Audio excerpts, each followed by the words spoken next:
changeable if you don't understand the data, and if you don't understand what's actually been measured, or if you don't understand the path of satellites, or if you don't understand how many different people would have had to lie about this shit and not achieve the same observational results that all these different space agencies have. That the idea that they're all in collusion, that Japan and India and even countries that hate each other, they're all in collusion on this lie that the Earth is round.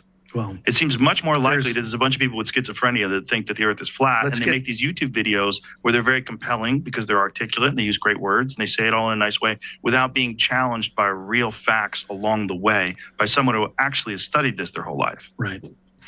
I still saw digital stitching on your example. Yeah, it wasn't my example. It was some shit Jamie randomly pulled offline. That was weird, though. And that's perfect for this world that we live in, to have sort of a glitch like that. But that's kind of what I'm getting at, is there's so much out there is so much out there that it falls to faith. And it also, what does it really matter? That's kind of what I'm getting at ultimately. He keeps saying about faith. The amount of faith that you have to think the Earth is flat. It is basically just faith and nothing else, right? Because there's no evidence behind it. And None at Miko all. himself said, he said that, the 24-hour sun is impossible on the flat Earth, so therefore must have been faked in Antarctica. Couldn't even conceive that the Earth isn't fucking flat. Yeah, I know. That's it. It's fake, therefore. Yes. Andreas Eldridge says that flat Earth oranges taste like purple.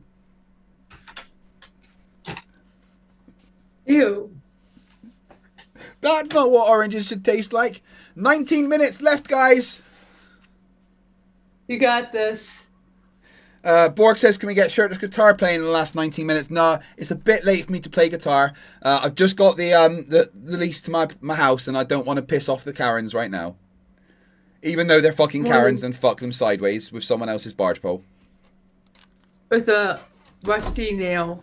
Yeah, I haven't signed the lease yet. I sign it later in this week, and after that, I'm just going to play music for 24 hours straight, pointing at their home. Do it. What I want to do, right, is have a barbecue party in my garden and invite all of the neighbours apart from them. Yeah, I wonder, like, whenever I do visit, how they will react to you having a guest, like an unauthorized guest in your home. Well, I've had guests before. I do have friends. A foreign guest. They brought a foreigner! How dare they? Yeah. Yeah. Dan Reeves says, I think Angels of Pies has eaten too many flat Earth purple oranges. Yeah. So if I am going to play guitar, then I'll just do something like this, and to piss everybody off, just go.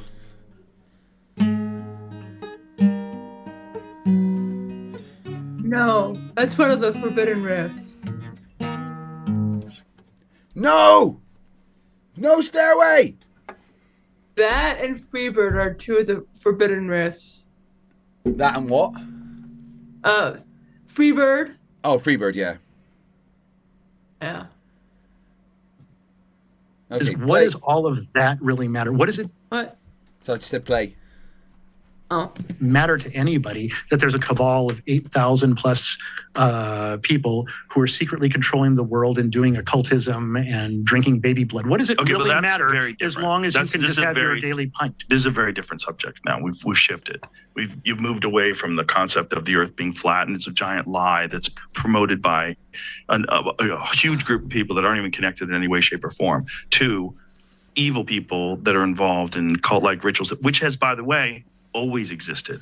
And this is why it's very difficult for people to imagine today that some of the things that you're hearing from the Epstein files, like the potential that they were eating children or killing children, or that they use that sulfuric acid to boil bodies.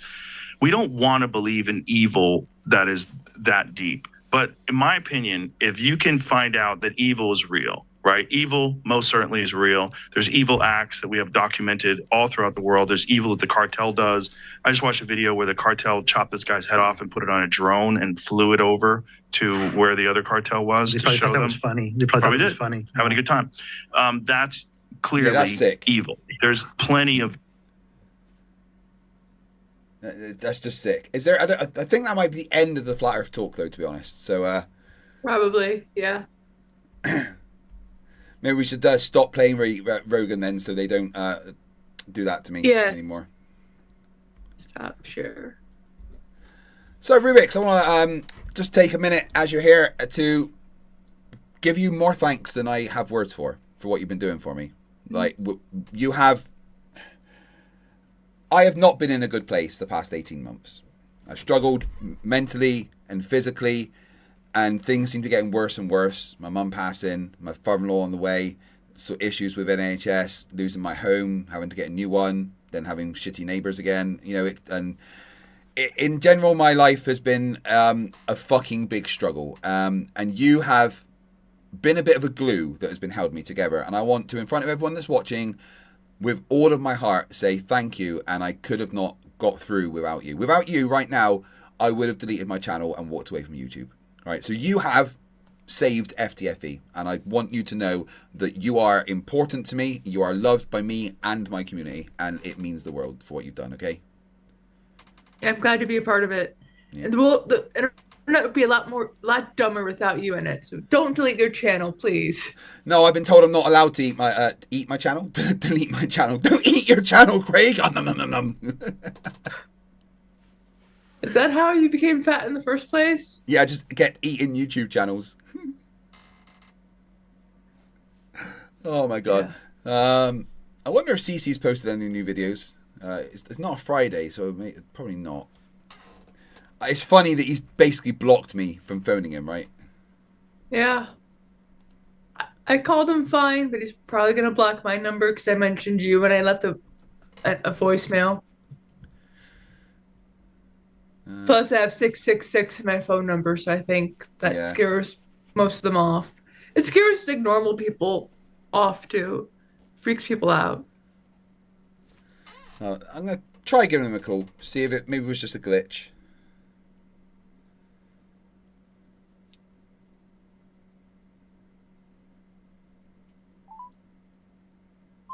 Nope, I'm blocked. I can try on my him. end and have you on speaker if you'd like.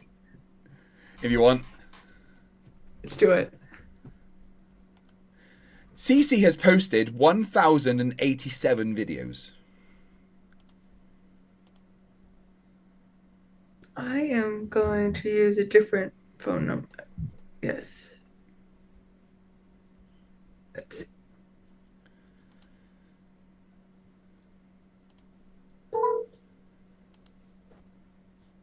Let's see.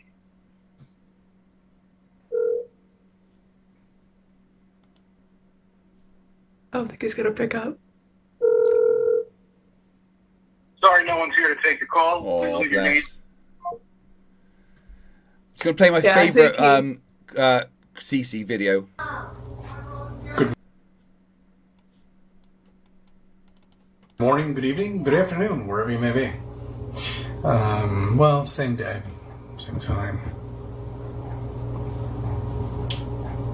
This is not to scale, of course. When I grew up, the solar system was stationary. All right, honey, come on. The sun was standing. Why don't you stop this bullshit? Idiot.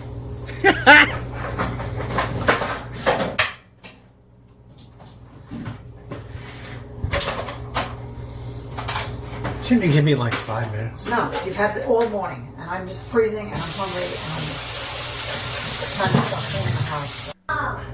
It's the fact that he posted that video himself of his wife calling him an idiot. You know? Mm-hmm. Fucking brilliant. Oh my god. Dum dum dum. Dum dum dum indeedio. Oh my god.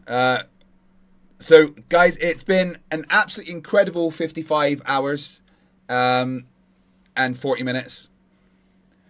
So basically the stream is 56 hours long, let's say, because that's what we've got left. Is just another 10, and then so just under 56 hours, which isn't a record, but I'm getting old.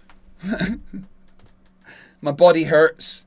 You know, people are like, what do you mean your body hurts? You're just sitting in front of a PC. You try sitting in the same fucking place and working at a PC for like 3 days straight. Yeah. it's not easy. You know, especially with how your knee is too. Yeah, exactly. I'm in fucking agony. I've had my tens machine on under here. Div gifts 10 memberships. I do appreciate it, but it does not increase the timer.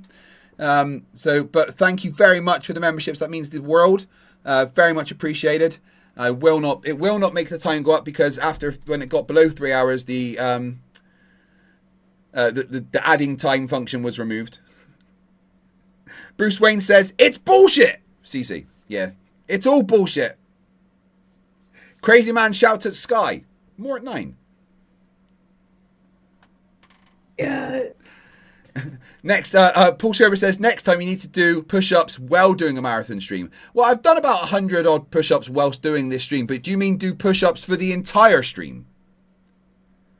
How long did it take me to do the 1251 for you? Like 4 hours and about 5 40, hours. Yeah. 4.5, Yeah. 5 hours. So yeah, I could do push-ups for 4.5 hours. I couldn't do push-ups for 55 hours. Fuck that shit. At least not easily. No. Are you glad you paused for the sleeping? I mean, didn't pause for the sleeping because you'd have another 12 hours to go. Yeah, which probably would have then made it go up towards the record, to be honest. Yeah.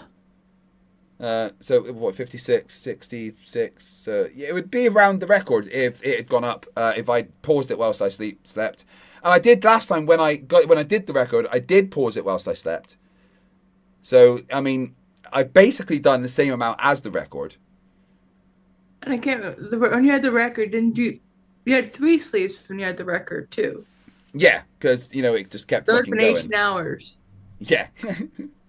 So, but beat the record. I've only slept about 5 hours each time, because I don't sleep straight through. I have very broken sleeps in general as well, and my body seems to be like, you're not. Make sure you wake up because you've got to do stuff. Make sure you wake up, and then like I will wake up, and then say if I've got 40 minutes. Like when I woke up this morning, it was like 40 minutes before my alarm was due to go off. There's no way I could have gone back to sleep. My body didn't let me.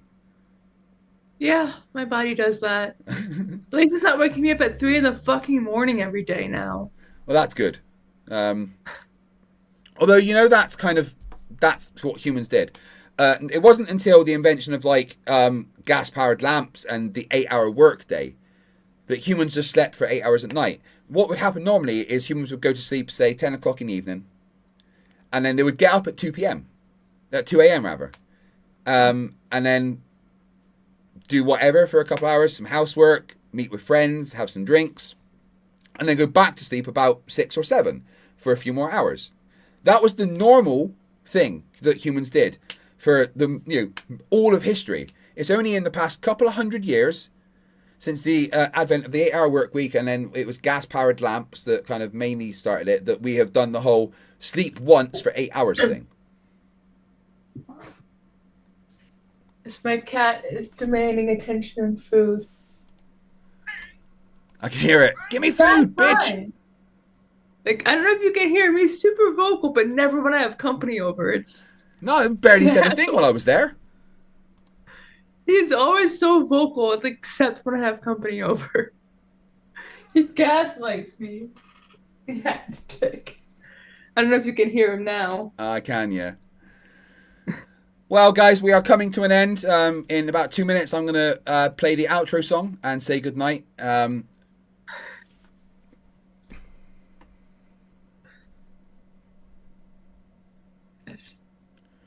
You okay? Yeah, I've got an email from Stoops. Again, it's Stoops, dude. Flat Earth out the window. My heart bleeds for you, dude, and I'm here if you need me. Any time of the day, just give me a call, mate. All right. In fact, I'm gonna email you my phone number because I do trust you, and I don't think you'll give it out. And if you need to call me and talk, I'm here for you. All right. So definitely. Rubiks, I'm gonna let you go. Thank you very much for keeping me company for the last couple of hours, and I hopefully will see you very soon. Yeah, I'm around. Get back to work on the shorts in the basement, you cunt. Yep, I will. See you later. No, go to bed because you need to sleep as well. Night.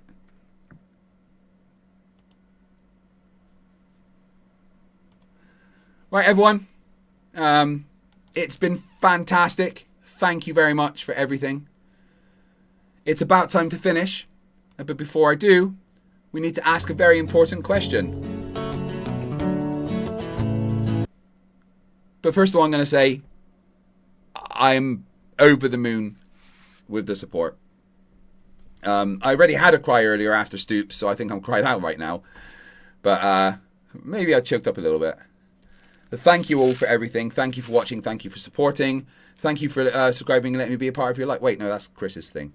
Anyway, can we pretend airplanes in the night sky are like shooting stars? Can we pretend that airplanes in the night sky are like shooting stars? Should be wishing for a brain right now, brain right now, brain right now. Good morning, these words come with a storm warning. Better batten down the hatches, grab some matches and brace yourself for a long day of misery.